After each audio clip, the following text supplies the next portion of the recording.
वसुदेवसुतं देवं कंसचाणूरमर्दनं देवकी परमानन्दं कृष्णं वन्दे जगद्गुरुं पुष्पसङ्काशं हारनूपुरशोभितं रत्नकङ्कणकेयूरं कृष्णं वन्दे जगद्गुरुं पुष्टिलालकसंयुक्तं पूर्णचन्द्रनिभाननं विलसत्कुण्डलधरं कृष्णं वन्दे जगद्गुरुं मन्दारगन्धसंयुक्तं चारुहासं चतुर्भुजं बर्हिपिञ्छावचूडाङ्कं कृष्णं वन्दे जगद्गुरुम् उत्फुल्लपद्मपत्राक्षं नीलजीमूतसन्निभं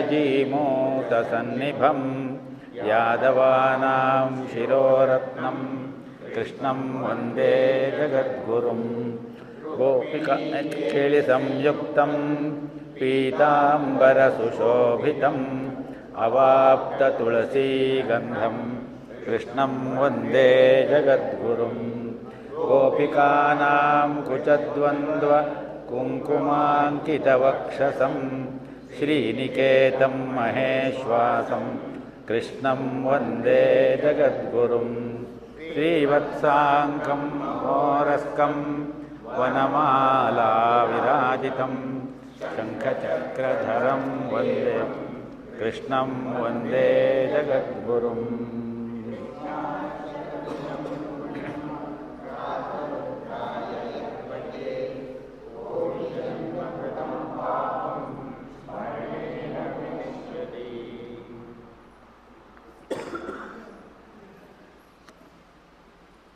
ಓಂ ತತ್ಸತ್. ಎಲ್ಲರಿಗೂ ನಮಸ್ಕಾರ.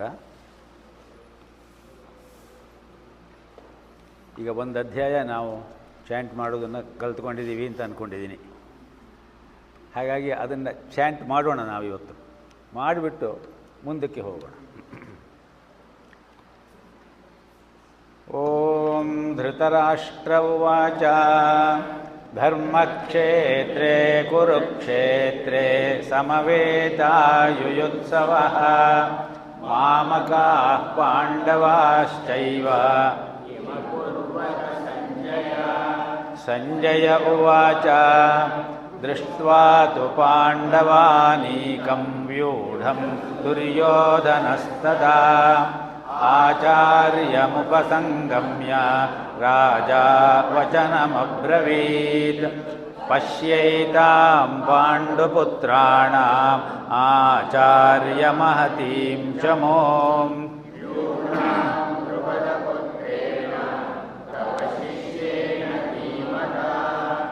ಅತ್ರ ಶೂರಾ ಮಹೇಶ್ವಾಸಾ ಭೀಮಾರ್ಜುನಸಮಾಯುಧೀ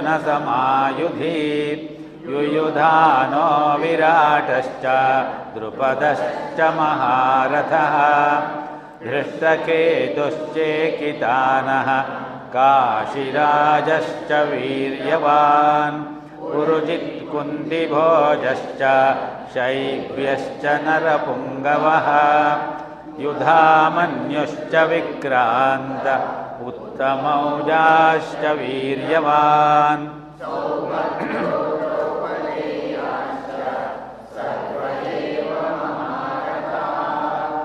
ಅಸ್ಮಾಕಂತು ವಿಶಿಷ್ಟಾಯೇ ತಾನ್ ನಿಬೋಧದ್ವಿಜೋತ್ತಮ ನಾಯಕ ಮಮ ಸೈನ್ಯಸ್ಯ ಸಂಜ್ಞಾರ್ಥಂ ತಾನ್ ಬ್ರವೀಮಿತೆ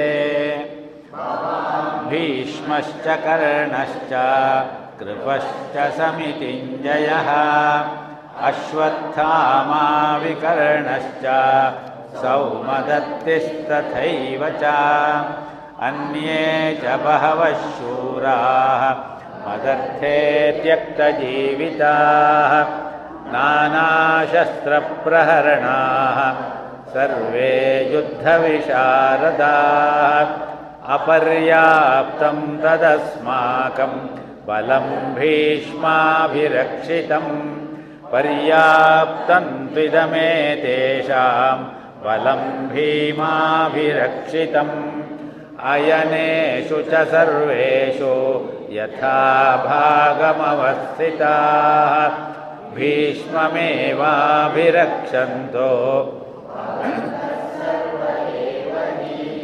तस्य सञ्जनयन् हर्षं कुरु वृद्धः पितामहः सिंहनादं विनद्योच्चैः शङ्खं दद्मौ प्रतापवान् ततः शङ्खाश्च भैर्यश्च पणवानकगोमुखाः सहसैवाभ्यहन्यन्त सशब्दस्तु मुलोऽभवत् ततः श्वेतैर्हयैर्युक्ते महति स्यन्दने स्थितौ माधवः पाण्डवश्चैव दिव्यौ शङ्खौ प्रदध्मतुः पाञ्चजन्यं हृषीकेशो देवदत्तं धनञ्जयः पौण्ड्रं दद्मौ महाशङ्खं भीमकर्मावृकोदरः अनन्तविजयं राजा कुन्तीपुत्रो युधिष्ठिरः नकुलः सह देवश्च सुघोषमणिपुष्पकौ काश्यश्च परमेश्वासः शिखण्डी च महारथः धृष्टद्युम्नो विराटश्च सात्यकिश्चापराजितः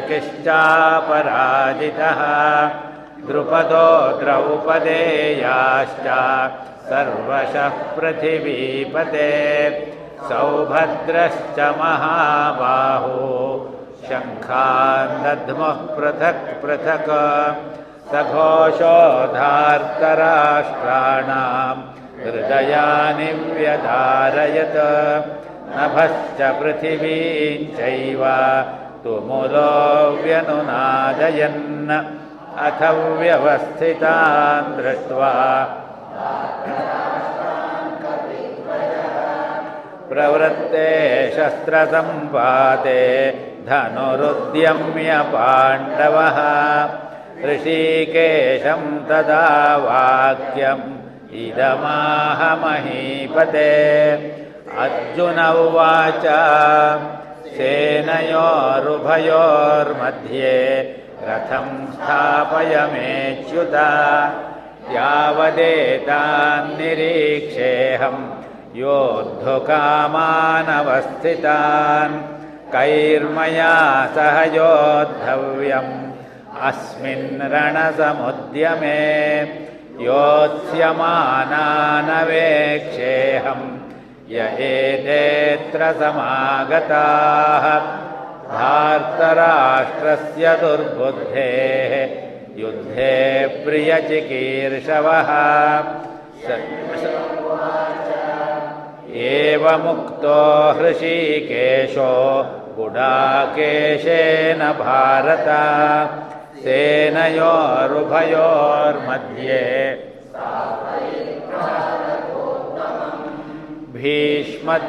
भीष्मद्रोणप्रमुखतः सर्वेषां च महीक्षिताम् उवाच पार्थ पश्यैतान् समवेतान् कुरूनिति तत्रापश्यत् स्थितान् पार्थः पितॄनथ पितामहान् आचार्यान् मातुलान् भ्रातॄन् पुत्रान् पौत्रान् सखींस्तथा श्वशुरान् सुहृदश्चैव सेनयोरुभयोरपि तान् समीक्ष्य स कौन्तेयः सर्वान् बन्धूनवस्थितान् कृपया परयाविष्टो अर्जुन उवाच दृष्ट्वेमं स्वजनं कृष्ण युयुत्सुं समुपस्थितं सीदन्ति मम गात्राणि मुखं च परिशुष्यति वेपथुश्च शरीरे मे रोमहर्षश्च जायते गाण्डीवं स्रंसते हस्तात् त्वक्चैव परिदृह्यते न च शक्नोम्यवस्थातुं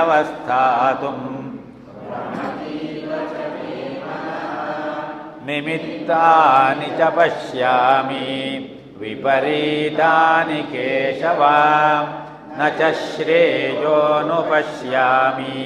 हत्वा स्वजनमाहवे न काङ्क्षे विजयं कृष्ण न च राज्यं सुखानि च किन्नो राज्येन गोविन्द किं भोगैर्जीवितेन वा येषामर्थे काङ्क्षितन्नो राज्यं भोगाः सुखानि च त इमेव स्थिता युद्धे प्राणां त्यक्त्वा धनानि च आचार्याः पितरः पुत्रास्तथैव च पितामहाः मातुलाः श्वशुराः पौत्राः श्यालाः सम्बन्धिनस्तथा एतान्न हन्तुमिच्छामि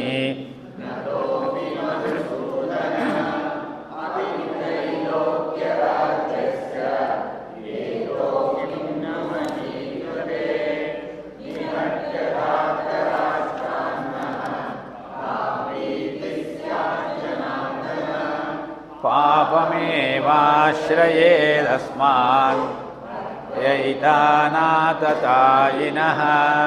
तस्मान्नार्हा वयं हन्तुं धार्तराष्ट्रान् स्वबन्धवान् स्वजनं हि कथं हत्वा सुखिनः स्याम माधव यद्यप्येतेन पश्यन्ति लोभोपहत चेतसः मित्रद्रोहे च पातकं कथं न ज्ञेयमस्माभिः पापादस्मान्निवर्तितुं कुलक्षयकृतं दोषं प्रपश्यद्भिर्जनार्दन कुलक्षये प्रणश्यन्ति कुलधर्माः सनातनाः धर्मे नष्टे कुलं कृत्स्नम् अधर्मोऽभिभवत्युत विभवात् कृष्ण स्त्रीषु दुष्टासु वार्ष्णेया जायते वर्णसङ्करः संकरो नरकायैव पतन्ति पितरो ह्येषां लुप्तपिण्डोदकक्रियाः दोषैरेतैः कुलघ्नानां वर्णसङ्करकारकैः उत्साद्यन्ते जातिधर्माः कुलधर्माश्च शाश्वताः उत्सन्नकुलधर्माणां मनुष्याणां जनार्दन नरके नियतं वासो भवतीत्यनुशुश्रुमा अहो बत महत्पापं कर्तुं व्यवसिता वयं यद्राज्यसुखलोभेन यदि मामप्रतीकारमशस्त्रं शस्त्रपाणयः धार्तराष्ट्रारणे अन्यस्तन्मे क्षेमतरं भवेत् जय उवाच एवमुक्त्वार्जुनः सङ्ख्ये रथोपस्थ उपाविशत् विसृज्य सशरं चापं शोकसंविघ्नमानसः ॐ तत्सदिति श्रीमद्भगवद्गीतासु उपनिषत्सु ब्रह्मविद्यायां योगशास्त्रे श्रीकृष्णार्जुनसंवादे अर्जुनविषादयोगो नाम प्रथमोऽध्यायः ಶ್ರೀಕೃಷ್ಣಾರ್ಪಣಮಸ್ತು. ಚೆನ್ನಾಗಿ ಹೇಳ್ತೀರಿ ಅಲ್ವಾ? ಚೆನ್ನಾಗಿ ಕೇಳಿಸ್ತೀವಿ. ನಮ್ಮದೇನಿಲ್ಲ, ನೀವು ಪಾದ ಅರ್ಧರ್ಧ ಬಿಡಿಸಿ ಹೇಳ್ತೀರಿ, ಕೂಡಿಸಿ ಹೇಳುವುದನ್ನು ಅಭ್ಯಾಸ ಮಾಡಿಕೊಂಡ್ರೆ ಇನ್ನೂ ಸರಾಗವಾಗಿ ಬರ್ತದೆ. ಒಂದು ಸಾಲಿನಲ್ಲಿ 2 ಪಾದ ಬರ್ತದೆ, ಅಲ್ಲಿ ಬಿಡಿಸಿ ಬಿಡಿಸಿ ಹೇಳ್ಕೊಟ್ಟಿದ್ದೀನಿ, ಆಮೇಲೆ ಒಟ್ಟಾಗಿಯೂ ಹೇಳ್ಕೊಟ್ಟಿದ್ದೀನಿ. ಆ ಒಟ್ಟಾಗಿ ಹೇಳುವುದನ್ನು ಅಭ್ಯಾಸ ಮಾಡಿಕೊಂಡ್ರೆ ಒಂದು ಸಿಂಕ್ರನೈಸ್ ಆಗಿ ಒಂದೇ ಸರಾಗದಲ್ಲಿ ಹೋಗ್ತದೆ ಆ ಚಾಂಟಿಂಗ್. ಆ ಥರ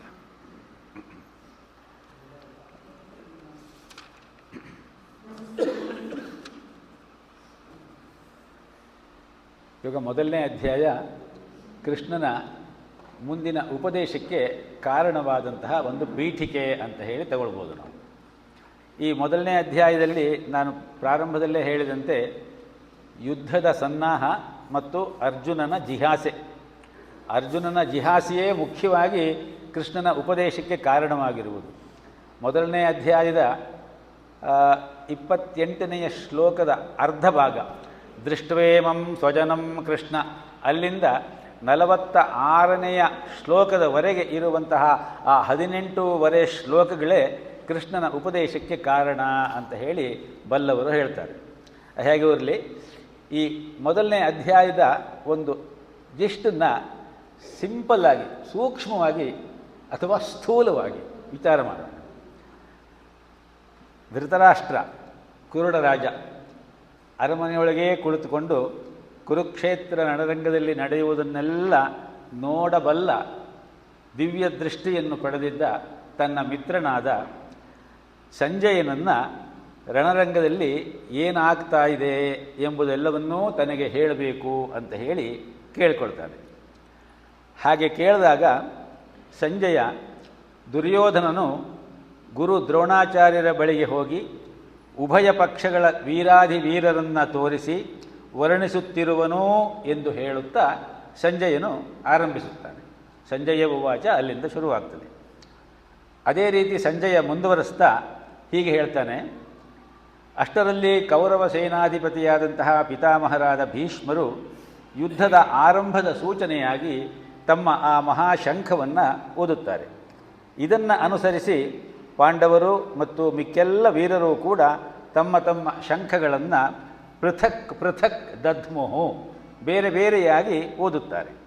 ಪಾಂಡವ ವೀರನಾದ ಅರ್ಜುನನ ಕೋರಿಕೆಯಂತೆ ಅವನ ಸಾರಥಿಯಾಗಿ ಇದ್ದಂತಹ ಭಗವಂತನಾದ ಶ್ರೀಕೃಷ್ಣ ರಥವನ್ನು ಉಭಯ ಸೇನೆಗಳ ಮಧ್ಯೆ ಭೀಷ್ಮದ್ರೋಣರ ಎದುರಿನಲ್ಲಿ ತಂದು ನಿಲ್ಲಿಸುತ್ತಾನೆ. ಪಿತಾಮಹ ಭೀಷ್ಮರನ್ನು, ಗುರು ದ್ರೋಣಾಚಾರ್ಯರನ್ನು, ಹಾಗೆಯೇ ಯುದ್ಧ ಸನ್ನದ್ಧರಾಗಿ ನಿಂತಿದ್ದ ಇತರ ಎಲ್ಲ ವೀರರನ್ನೂ ನೋಡಿದ ಅರ್ಜುನನು ಭಯಶೋಕಗಳಿಂದ ಕುಸಿಯುತ್ತಾನೆ. ತನ್ನ ಕರುಣಾಜನಕವಾದ ಸ್ಥಿತಿಯನ್ನು ಶ್ರೀಕೃಷ್ಣನಿಗೆ ವಿವರಿಸುತ್ತಾನೆ. ಬಂಧು ಬಾಂಧವರನ್ನೆಲ್ಲ ಕೊಲ್ಲುವ ಈ ಯುದ್ಧದಿಂದ ಸಾಮಾಜಿಕ ವ್ಯವಸ್ಥೆ, ರಾಜ್ಯದ ಆಡಳಿತಗಳು ಸಂಪೂರ್ಣವಾಗಿ ನಾಶವಾಗುವುದಲ್ಲದೆ ಆಗಬಹುದಾದ ಇನ್ನೂ ಬೇರೆ ಬೇರೆ ದುಷ್ಪರಿಣಾಮಗಳನ್ನು ಬಣ್ಣಿಸುತ್ತಾ ಇಂಥ ಯುದ್ಧ ಬೇಡವೆಂದು ವಾದಿಸುತ್ತಾನೆ. ಹಾಗೆಯೇ ತನ್ನ ಶಸ್ತ್ರಾಸ್ತ್ರಗಳನ್ನೆಲ್ಲ ಕೆಳಗಿಟ್ಟು ರಥೋಪಸ್ಥ ಉಪಾವಿಶತು, ರಥದಲ್ಲಿ ತಟಸ್ಥನಾಗಿ ಕುಳಿತುಕೊಂಡು ಬಿಡ್ತಾನೆ. ಇದಿಷ್ಟು ಮೊದಲನೇ ಅಧ್ಯಾಯದ ಒಂದು ಭಾವ ಅಲ್ವಾ. ಈಗ ಈ ಮೊದಲನೇ ಅಧ್ಯಾಯದಲ್ಲಿ ಮುಖ್ಯವಾಗಿ ನಾವು ಗಮನಿಸಬೇಕಾದದ್ದು ಅರ್ಜುನನ ಜಿಹಾಸೆಯ ಶ್ಲೋಕಗಳು. ಅಲ್ಲಿ ಅವನು ಧರ್ಮೇನಷ್ಟೇ ಕುಲಂ ಕೃತ್ಸನಂ ಅಂತ ಹೇಳಿ ಮುಂದಿನ ಶ್ಲೋಕದಲ್ಲಿ ಅಧರ್ಮ ಜಾಸ್ತಿ ಆದಾಗ ಕುಲಸ್ತ್ರೀಯರೆಲ್ಲ ಕೆಡ್ತಾರೆ ಅನ್ನುವಂತಹ ರೀತಿಯಲ್ಲಿ ಹೇಳ್ತಾ ಹೋಗ್ತಾನೆ. ಆದ್ದರಿಂದ ಆ ವಿಚಾರವಾಗಿ ನಾವು ವಿಚಾರ ಮಾಡಬೇಕು ಸ್ವಲ್ಪ. ಅರ್ಜುನ ಏನು ಹೇಳ್ತಾನೆ? ಏತಾನ್ ನಹಂತು ಮಿಚ್ಛಾಮಿ ಘನತೋಪಿ ಮಧುಸೂದನ. ಕೃಷ್ಣ, ನನ್ನನ್ನೇ ಇವರು ಕೊಂದರೂ ಕೊಲ್ಲಲಿ, ಆದರೆ ನಾನು ಇವರನ್ನು ಕೊಲ್ಲಲೊಲ್ಲೆ ಅಂತ ಹೇಳ್ತಾನೆ. ಡಿ ವಿ ಜಿಯವರು ಇದನ್ನು ಬಹಳ ಸುಂದರವಾಗಿ ನಮ್ಮಂತಹವರಿಗೆಲ್ಲ ಅರ್ಥ ಆಗುವಂತಹ ರೀತಿಯಲ್ಲಿ ಹೇಳಿದ್ದಾರೆ. ಅವರ ಮಾತನ್ನೇ ತಮಗೆ ಒಪ್ಪಿಸಿಬಿಡ್ತೀನಿ ನಾನು. ಈ ನಡವಳಿಕೆ ಆ ಸಂದರ್ಭದಲ್ಲಿ ಅನಿರೀಕ್ಷಿತವಾದದ್ದು. ಅರ್ಜುನ ಯುದ್ಧಕ್ಕೇನೂ ಹೊಸಬನಲ್ಲ, ಸೈನ್ಯಗಳನ್ನು ಕಂಡದ್ದು ಅದೇ ಮೊದಲಲ್ಲ. 100 ಯುದ್ಧಗಳನ್ನು ಗೆದ್ದು ಪ್ರಸಿದ್ಧನಾದವನು. ರಾಜಸೂಯ ಯಾಗದ ಸಂದರ್ಭದಲ್ಲಿ ಎಲ್ಲ ವೀರಾದಿವೀರ ರಾಜರನ್ನೂ ಸೋಲಿಸಿ ಎಲ್ಲ ಸಂಪತ್ತನ್ನು ತಂದು ಧರ್ಮರಾಜನ ಕಾಲ್ಬುಡದಲ್ಲಿ ಹಾಕಿ ಧನಂಜಯ ಎಂಬ ಹೆಸರನ್ನು ತೆಗೆದುಕೊಂಡವನು. ಆ ನಂತರದಲ್ಲಿ ಸಾಕ್ಷಾತ್ ಪರಮೇಶ್ವರನನ್ನೇ ಗೆದ್ದವನು. ಅದರ ನಂತರದಲ್ಲಿ ಕಾಕತೀಯರು ಎನ್ನುವಂತಹ ಒಂದು ರಾಕ್ಷಸ ಕುಲವನ್ನು ಏಕಾಂಗಿಯಾಗಿ ಯುದ್ಧ ಮಾಡಿ ಗೆದ್ದವನು. ಆಮೇಲೆ ವಿರಾಟ್ ರಾಜನ ಆಸ್ಥಾನದಲ್ಲಿದ್ದಂತಹ ಆ ಕೀಚಕನ ಸಂದರ್ಭದಲ್ಲಿ ಬಂದಂತಹ ದ್ರೌಪದಿಯ ತೊಂದರೆಗೆ ಒಳಗಾದಂತಹ ಸಂದರ್ಭದಲ್ಲಿ ವಿರಾಟ್ ರಾಜನ ಸಂಪೂರ್ಣವಾದಂತಹ ಒಂದು ಸೈನ್ಯ ಅರ್ಜುನನ ಒಂದು ಸಾರಥ್ಯದಲ್ಲೇ ಕೌರವರ ಇದೇ ಸೇನೆಯನ್ನು ಎದುರಿಸುತ್ತೆ. ಆವಾಗಲೂ ಕೂಡ ಅವನಿಗೆ ಇಂತಹ ಯಾವ ಒಂದು ಗಲಿಬಿಲಿಯಾಗಲಿ, ಗೊಂದಲವಾಗಲಿ, ಒಂದು ರೀತಿಯ ಶೋಕವಾಗಲಿ ಬರಲಿಲ್ಲ. ಯುದ್ಧದ ಘೋರ ಕ್ರೂರಗಳು ಅವನಿಗೇನು ಅಪರಿಚಿತ ಸಂಗತಿಗಳಲ್ಲ. ಎರಡನೆಯದಾಗಿ ತನ್ನೆದುರಾಳುಗಳು ತನ್ನವರೆಂಬ ಸಂಗತಿ ಅವನಿಗೆ ತಿಳಿಯದೇ ಇದ್ದದ್ದೂ ಅಲ್ಲ. ನೂರಾರು ಸಾರಿ ಅವನು ದುರ್ಯೋಧನಾದಿಗಳು, ಶಲ್ಯಾದಿಗಳು, ಭೀಷ್ಮಾದಿಗಳು ತನಗೆ ಬಾಂಧವರು, ಪೂಜ್ಯರು ಎಂಬುದನ್ನು ನೆನಪಿಗೆ ತಂದುಕೊಂಡಿದ್ದವನೇ. ಅಷ್ಟು ಕಾಲವೂ ಅವನ ಹೃದಯದಲ್ಲಿ ತೋರದಿದ್ದ ಆ ಕರುಣೆ ಆಗ ಇದ್ದಕ್ಕಿದ್ದಂತೆ ಹೇಗೆ ಉಕ್ಕಿ ಬಂತು? ಇದು ವಿಚಾರ ಮಾಡಬೇಕಾದ ಸಂಗತಿ. ವಸ್ತುವು ದೂರದಲ್ಲಿರುವಾಗ ಮನಸ್ಸಿನ ಊಹೆ ಕಲ್ಪನೆಗಳಿಂದ ನಾವು ಮಾಡಿಕೊಂಡಿರುವ ಅಂತರಂಗ ಭಾವನೆಗಳೆಲ್ಲ ಆ ವಸ್ತು ಹತ್ತಿರಕ್ಕೆ ಬಂದಾಗ ಹಠಾತ್ತಾಗಿ ಬದಲಾಗಿ ಬಿಡುತ್ತದೆ. ಉದಾಹರಣೆಗೆ, ಸ್ನೇಹಿತರಿಗೆ ಒಬ್ಬರಿಗಾದ ಪ್ರಿಯ ವಿಯೋಗವನ್ನು ನಾವು ಕೇಳಿ ಚಿಂತಿಸಿ ಅದರ ಸ್ವಭಾವವನ್ನು ಎಷ್ಟೇ ಕಂಡುಕೊಂಡಿದ್ದೇವೆ ಎಂದಿದ್ದರೂ ಅಂಥದ್ದು ನಮಗೇ ಒಂದು ಒದಗಿದಾಗ ಅದು ಹೊಸ ವಿಪತ್ತೆಂಬಂತೆ ನಾವು ಚಡಪಡಿಸುತ್ತೇವೆ, ಸಂಕಟ ಪಡುತ್ತೇವೆ. ಇದೇ ಪ್ರತ್ಯಕ್ಷತೆಯಲ್ಲಿರುವ ಶಕ್ತಿ. ವಸ್ತು ವರ್ಣನ ಶ್ರವಣದಿಂದ ಆಗುವುದಕ್ಕಿಂತ ಹೆಚ್ಚಾಗಿ ವಸ್ತು ಪ್ರತ್ಯಕ್ಷತೆಯಿಂದ ಹೃದಯ ಭಾವವು ಉದ್ರೇಕಗೊಳ್ಳುತ್ತದೆ. ಅರ್ಜುನನಿಗೆ ಕುರುಕ್ಷೇತ್ರದಲ್ಲಿ ಆದದ್ದು ಒಂದು ಅಂಶದಲ್ಲಿ ಈ ಅನುಭವ. ಹತ್ವಾ ಸ್ವಜನ ಮಾಹವೇ ಅನ್ನುವಂತಹ ಆ ಒಂದು ಮಾತನ್ನು ಅರ್ಜುನ 4 ಕಡೆ ಹೇಳ್ತಾನೆ. ದೃಷ್ಟ್ವೇಮಂ ಸ್ವಜನಂ ಕೃಷ್ಣ ಯುಯುತ್ಸುಂ ಸಮುಪಸ್ಥಿತಂ ಅಂತ ಹೇಳಿ 28ನೇ ಶ್ಲೋಕದಲ್ಲಿ ಒಂದು ಸಾರಿ ಹೇಳ್ತಾನೆ. ನಿಮಿತ್ತಾನಿ ಚ ಪಶ್ಯಾನಿ ವಿಪರೀತಾನಿ ಕೇಶವ ನ ಚ ಶ್ರೇಯೋನುಪಶ್ಯಾಮಿ ಹತ್ವಾ ಸ್ವಜನ ಮಾಹವೇ ಅಂತ ಹೇಳಿ ಮತ್ತೆ 31ನೇ ಶ್ಲೋಕದಲ್ಲಿ ಹೇಳ್ತಾನೆ. ಸ್ವಜನಂ ಹಿ ಕಥಂ ಹತ್ವಾ ಸುಖಿನಃ ಸ್ಯಾಮ ಮಾಧವ ಅಂತ ಹೇಳಿ ಕೃಷ್ಣನನ್ನು ಕೇಳ್ತಾ 37ನೇ ಶ್ಲೋಕದಲ್ಲಿ ಮತ್ತೆ ಸ್ವಜನ ಅನ್ನುವ ಮಾತನ್ನು ಹೇಳ್ತಾನೆ. ಕೊನೆಯಲ್ಲಿ ಯದ್ರಾಜ್ಯ ಸುಖಲೋಭೇನ ಹಂತುಂ ಸ್ವಜನ ಮುದ್ಯತಃ ಅಂತ ಹೇಳಿ ಸ್ವಜನ ಅನ್ನುವಂತಹ ಮಾತನ್ನು ಮತ್ತೆ ಮತ್ತೆ ಹೇಳ್ತಾನೆ. ಈ ಸ್ವ ಎಂಬ ಭಾವ ಅರ್ಜುನನಿಗೆ ಗುರು ಬಂಧು ಸಮ್ಮುಖದಲ್ಲಿ ಉತ್ಕಟವಾಗ್ತದೆ. ಅಂಥದ್ದು ಸ್ವಾನುಭವದ ಪರಮ ಪರಿಣಾಮ. ಕುರುಕ್ಷೇತ್ರದ ದೃಶ್ಯವು ಅರ್ಜುನನಲ್ಲಿ ಆ ಸ್ವತ್ವಾನುಭವವನ್ನು ಉದ್ರೇಕಗೊಳಿಸಿತು. ಸತ್ವಾನುಭವ ಅಲ್ಲ, ಸ್ವತ್ವಾನುಭವ, ನನ್ನದು, ನಾನು, ಮಮ ಅನ್ನುವಂತಹ ಭಾವ. ಈ ಸಂದರ್ಭದಲ್ಲಿ ಪ್ರತ್ಯಕ್ಷ ಅನುಭವದ ಪರಿಣಾಮ ತೀವ್ರತೆಗೆ ಕುರುಡು ದೊರೆ ಧೃತರಾಷ್ಟ್ರನ ಸಂದರ್ಭವನ್ನು ನಾವು ಜ್ಞಾಪಕಕ್ಕೆ ತಂದುಕೊಳ್ಳಬಹುದು. ಯುದ್ಧ ಭೂಮಿಯ ದೃಶ್ಯವನ್ನು ಕಣ್ಣಾರೆ ನೋಡುವ ಶಕ್ತಿಯನ್ನು ಕೊಡುವುದಾಗಿ ವ್ಯಾಸರು ಹೇಳಿದಾಗ ಧೃತರಾಷ್ಟ್ರ ಏನು ಹೇಳ್ತಾನೆ? ವ್ಯಾಸರು ಏನು ಹೇಳ್ತಾರೆ? ಯದಿ ಚೇಚ್ಛಸಿ ಸಂಗ್ರಾಮಂ ದ್ರಷ್ಟುಮೇನಂ ವಿಷಾಂಪತೆ ಚಕ್ಷುರ್ದದಾಮಿ ತೇ ಪುತ್ರ ಯುದ್ಧಮೇತನ್ ನಿಶಾಮಯ ಅಂದರೆ ನೋಡು ಅಂತ ಹೇಳಿ. ನೀನೇನಾದರೂ ಈ ಯುದ್ಧವನ್ನು ಪ್ರತ್ಯಕ್ಷವಾಗಿ ನೋಡಬೇಕು ಅನ್ನುವ ದೃಷ್ಟಿ ಇದ್ದರೆ ಅದಕ್ಕೆ ತಕ್ಕಂತೆ ನಿನಗೆ ಒಂದು ದಿವ್ಯ ದೃಷ್ಟಿಯನ್ನು ನಾನು ಕೊಡ್ತೀನಿ ಅಂತ ಹೇಳಿದಾಗ ಧೃತರಾಷ್ಟ್ರ ಈ ರೀತಿಯಾಗಿ ಉತ್ತರ ಕೊಡ್ತಾನೆ. ಏನು ಹೇಳ್ತಾನೆ?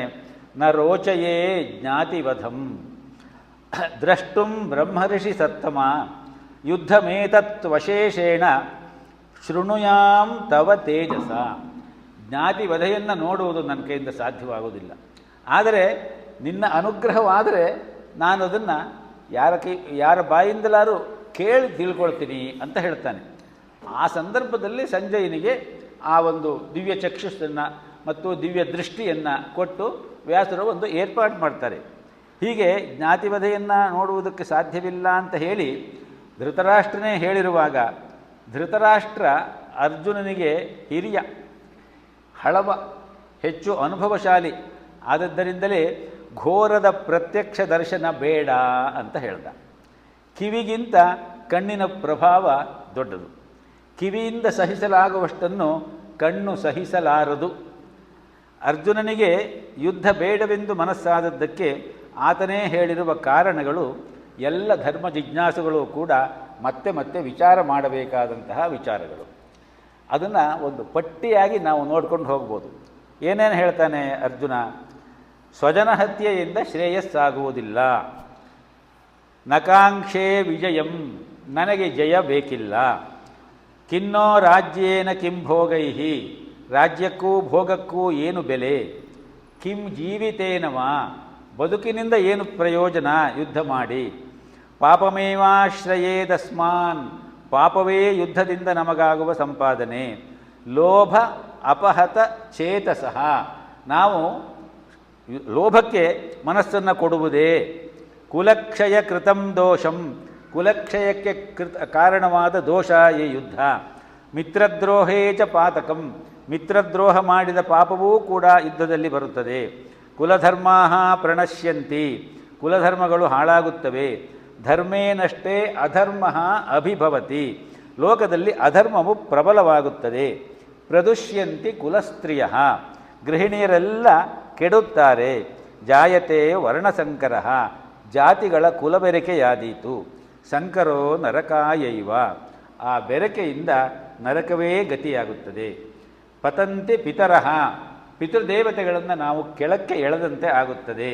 ಉತ್ಸಾದ್ಯಂತೆ ಜಾತಿಧರ್ಮಾ ಕುಲಧರ್ಮಾ ಸನಾತನಾ, ಸನಾತನವಾದ ಜಾತಿಧರ್ಮ ಕುಲಧರ್ಮಗಳೆಲ್ಲ ಹಾಳಾಗಿ ಹೋಗುತ್ತವೆ.